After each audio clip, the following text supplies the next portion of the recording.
ಬಾಗೇಪಲ್ಲಿ ವಿಧಾನಸಭಾ ಕ್ಷೇತ್ರದ ಕಾಂಗ್ರೆಸ್ ಶಾಸಕ ಎಸ್ಎನ್ ಸುಬ್ಬಾರೆಡ್ಡಿ 2023 ಮೇ 10ರಂದು ನಡೆದ ಚುನಾವಣೆಯಲ್ಲಿ ಚುನಾವಣಾ ಆಯೋಗಕ್ಕೆ ಸಲ್ಲಿಸಿದ ನಾಮಪತ್ರದಲ್ಲಿ ಆಸ್ತಿ ವಿವರಗಳು ಮುಚ್ಚಿಟ್ಟಿದ್ದಾರೆ ಮತ್ತು ಆಸ್ತಿಗಳ ತೆರಿಗೆ ಪಾವತಿ ಬಾಕಿ ಕುರಿತು ಮಾಹಿತಿ ನೀಡದೆ ಚುನಾವಣಾ ಅಕ್ರಮ ಎಸಗಿದ್ದಾರೆ ಎಂದು ಪರಾಜಿತ ಬಿಜೆಪಿ ಅಭ್ಯರ್ಥಿ ಸಿ ಮುನಿರಾಜು ರಾಜ್ಯ ಉಚ್ಚ ನ್ಯಾಯಾಲಯದಲ್ಲಿ ಅರ್ಜಿ ಸಲ್ಲಿಸಿದ್ದಾರೆ.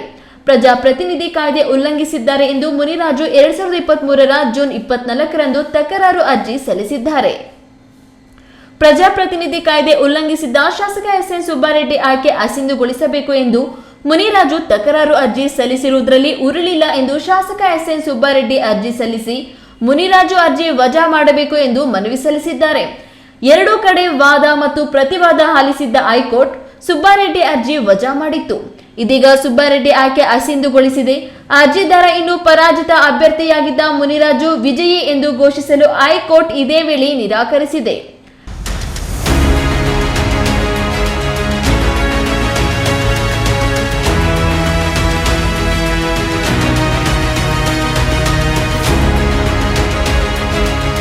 ಮೇಲ್ಮನವಿ ಸಲ್ಲಿಕೆಯವರೆಗೆ ತನ್ನ ಆದೇಶಕ್ಕೆ ತಡೆಯಾಜ್ಞೆ ನೀಡಲು ಎಸ್ಎನ್ ಸುಬ್ಬಾರೆಡ್ಡಿ ಪರ ಹಿರಿಯ ವಕೀಲ ಜಯಕುಮಾರ್ ಎಸ್ ಪಾಟೀಲ್ ಮನವಿ ಮಾಡಿದ್ದಾರೆ.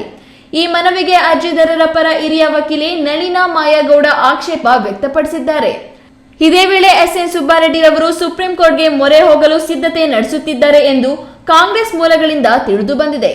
ಹೈಕೋರ್ಟ್ ಆದೇಶಕ್ಕೆ 6 ತಿಂಗಳ ಒಳಗೆ ಸುಪ್ರೀಂ ಕೋರ್ಟ್ ತಡೆಯಾಜ್ಞೆ ನೀಡದಿದ್ದರೆ ಬಾಗೇಪಲ್ಲಿ ವಿಧಾನಸಭಾ ಕ್ಷೇತ್ರದಲ್ಲಿ ಮರು ಚುನಾವಣಾ ನಡೆಸಬೇಕಾಗುತ್ತದೆ.